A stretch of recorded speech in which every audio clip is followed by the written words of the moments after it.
পৃথিবীতে সেরা শব্দ মা। মায়ের সাথে কখনো কারো তুলনা হয় না।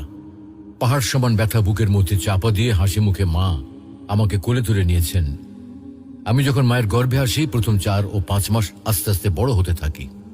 তখন মা কোনো খাবার খেতে পারত না, রাত দিন সবসময় কষ্ট পেত। অসহ্য যন্ত্রণা ধারণ করেও মা কোনোদিন শব্দটিও উচ্চারণ করেনি।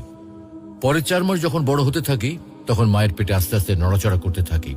কোনো কোনো সময় মায়ের পেটে লাথি মারার কারণে মা দাঁড়ানো অবস্থা থেকে বসে পড়ত। ব্যথা সহ্য করতে না পেরে বিছানায় শুয়ে এপিট-ওপিট করত।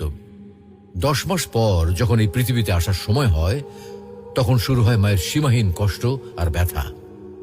একজন মানুষের নির্ধারিত আছে সে কতটুকু ব্যথা সহ্য করতে পারবে। সন্তান প্রসবের ব্যথা নিয়ে বড় বড় চিকিৎসা বিজ্ঞানীরা বলেন, একটা মানুষ সর্বোচ্চ 45 ইউনিট ব্যথা সহ্য করতে পারে। এর উপরে হলে হয়তো সে মারা যাবে, আর তা না হলে অজ্ঞান হয়ে পড়বে।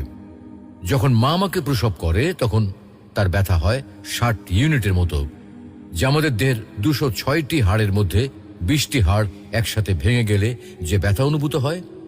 এতটুকু ব্যথা সহ্য করে মা আমাদেরকে এই পৃথিবীতে আলোর মুখ দেখান। মায়ের ঋণ কিভাবে শোধ করব আমি? আমার গায়ের চামড়া দিয়ে মায়ের পায়ের জুতা তৈরি করে দিলেও তার এই ঋণ এক বিন্দু পরিমাণও শোধ করতে পারবো না।